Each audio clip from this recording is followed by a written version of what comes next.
Já estamos de volta com Conexões e agora você confere mais duas perguntas ao candidato professor Pantaleão, que concorre à Prefeitura de Goiânia pelo PSOL. A pergunta sorteada pelo professor Pantaleão no primeiro bloco foi a respeito de segurança pública. Falando sobre segurança pública, candidato, 2011 foi o ano mais violento na história da capital, quando foram registrados centenas de homicídios. O que o senhor planeja fazer para tentar reduzir esses índices de criminalidade dentro daquilo que cabe ao poder público municipal?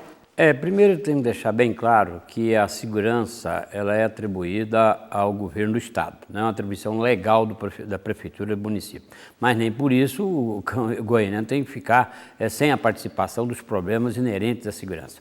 Veja bem, por que o Estado ele faz tanta questão de anunciar que estão até querendo criar o BOP, né, em Goiás? Estão gastando dinheiro com invenções do ponto de vista de acabar com a criminalidade. Se não entra na questão maior do que exatamente para tirar a criminalidade, você tem que incentivar a cultura, incentivar a educação, você tem que ter projetos com a família participando da execução da Prefeitura de Goiânia. Como é que a Prefeitura vai acabar com não é atribuição da Prefeitura, fica bem claro, mas como é que a Prefeitura pode dar a sua contribuição para evitar essa criminalidade, para que os jovens não caiam, por exemplo, na mão do narcotráfico. Quer dizer, o projeto básico para evitar a criminalidade é a primeira coisa, respeitar o jovem na sua essência. Porque se você, aquilo que Jean-Jacques Rousseau falou, né, se você se educa lá atrás, você evita o criminoso lá na frente. Então você, ao educar a criança, você vai dar a oportunidade para ela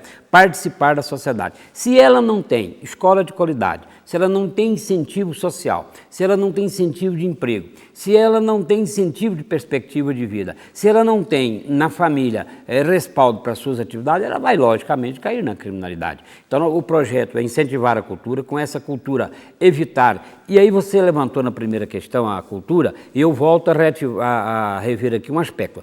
A criminalidade está exatamente ligado às camadas mais necessitadas. Ora, se você cria projetos culturais da comunidade para a Prefeitura, da Prefeitura para a comunidade, você vai ter a participação desses jovens que futuramente, infelizmente, poderiam cair no mundo do crime. Então, outro aspecto, você sabe que Goiânia não só vem aumentando o número de assassinatos, como existe denúncias gravíssimas por um levantamento feito pela Assembleia Legislativa de Goiás, de que a polícia que age como verdadeiro extermínio. Você está vendo aí, a cada dia que se passa, o número de jovens que são assassinados. Ora, peraí, se aqueles que são responsáveis, né, pela segurança, cometem os crimes, então nós temos que primeiro verificar o que está errado. É o salário? É a falta de uma boa educação? É dar a oportunidade desse policial se sentir como gente? Ou, na verdade, o poder público não está preocupado em acabar com essa violência? A violência gera violência. E violência você não vai acabar com violência, você vai acabar com educação, com saúde, com qualificação, acabar dando oportunidade de cultura. Quer dizer, na medida que você cria, por exemplo, uma Secretaria Municipal de Segurança, como eu estou ouvindo aí de vários candidatos, eu acho uma grande bobagem. Secretaria Municipal de Segurança. Você não precisa criar a Secretaria Municipal de Segurança. A Guarda Municipal, que cuida do patrimônio, ela pode fazer um papel também pedagógico, educacional, de verificar o que se pode fazer a nível da segurança. Então, a nossa proposta é, a partir da educação, eliminar a violência. A violência, ela parte do pressuposto de que todo mundo comete violência porque é violento. Isso é um erro. Isso não tem análise científica. As pessoas não nascem violentas, a sociedade os fazem violenta. Óbvio que aqueles casos inerentes à violência é o caso médico, não é o caso de todo mundo. Todo mundo é doido para matar? Isso é um absurdo. Então, o poder público não está fazendo o seu papel. A Prefeitura pode entrar em convênio com o Estado, com a União, com a universidade. Aliás, a universidade tem um papel fundamental nesse processo, com as instituições religiosas. Nós não podemos pensar Goiânia da nossa cabeça como dono da verdade. Então, acho que a violência tem uma saída, desde que você dê oportunidade e responsabilidade para os jovens. Bom, professor, nós vamos para a terceira pergunta agora. A pergunta é sobre mobilidade urbana. Falando de mobilidade urbana, o seu plano de governo prevê medidas para melhorar a mobilidade urbana em Goiânia? Veja bem, quando se fala em mobilidade urbana, tem umas palavrinhas que vivam até modas, né? Modais, superaéreo, todo mundo inventa as palavrinhas bonitas. Vamos recordar, a partir do plano JK, o plano de metas do governo Juscelino de 1956 a 60, você tem uma prioridade pela indústria automobilística. Você arrebenta com todo o processo ferroviário do período imperial para o período republicano. Ora, então foi o governo JK fez uma opção em dar incentivos à indústria automobilística. Você tem o quê? Uma valorização hoje do transporte individual e não do transporte coletivo.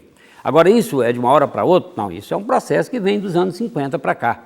A história não é feita de uma hora para outra, né? Então esse é o primeiro problema que tem que deixar bem claro, é um processo histórico. O terceiro aspecto que tem que se levantar, Goiânia de 1933, quando o Atílio Correia Lima, né, projetou a cidade como cidade que seria para 50 mil habitantes, Goiânia transformou num verdadeiro Deus nos acuda. Por quê? A partir de 70, a Câmara Municipal de Goiânia era o prefeito, o senhor Manuel dos Reis, inclusive nomeado pela ditadura militar, quer dizer, nós vamos ter aí os espigões, o crescimento desordenado da cidade, a falta de respeito com o meio ambiente. Então hoje, o que você vai fazer? Você tem que fazer os corredores exclusivos para ônibus, você tem que criar a ciclovia, você tem que criar um punhado de mecanismos para resolver o problema. Agora, enquanto você não ter o fim da especulação das grandes empresas que controlam o lucro com a conivência do poder executivo, você não vai resolver o problema do trânsito.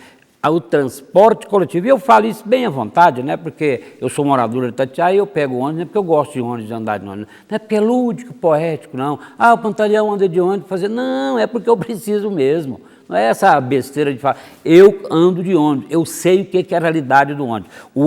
A partir do ônibus, você tem um processo coletivo. A sociedade que a gente cria não é para atender a coletividade? É. Então, nós temos a necessidade de ter coragem de colocar em prática o que existe na lei. Já existe o Conselho Municipal de Transporte Urbano. Nenhum prefeito teve coragem de criar. Tem que criar.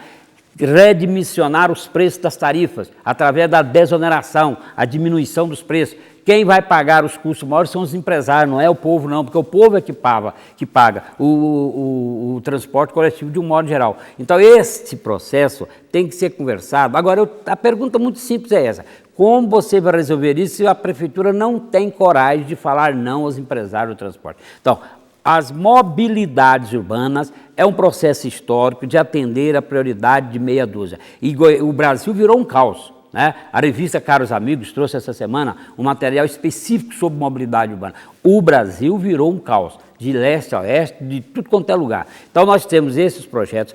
Há um aspecto importante, quando você fala assim, mas a tecnologia hoje está muito complexa e ela poderia ser melhor usada. Mas por que não é melhor usada? Não é melhor usada porque o poder público, ele não tem poder político, ele não tem coragem de fazer a ação política em prol da coletividade. Quando se elege o prefeito, o governador, o presidente ou quem quer que seja, os empreiteiros pegam o dinheiro, os empresários do transporte, as imobiliárias pegam o dinheiro, faz o caixa e entrega, depois retorna com um lucro de 30, 40, 50 e milhões de reais. Então, na nossa proposta, o transporte coletivo, e nós temos que tomar a clareza, de ter coragem de também enfrentar os lucros exorbitantes. E por último, eu gostaria de deixar bem claro que isso não é apenas uma verborragia de candidato, não. O problema é que só conhece o problema do trânsito de Goiânia é quem anda de ônibus. Você só pode falar de uma coisa daquilo que você vive. Bom, e o Conexões vai para mais um intervalo, mas você acompanha no próximo bloco mais duas perguntas para o candidato professor Pantaleão, que concorre à Prefeitura de Goiânia pelo PSOL.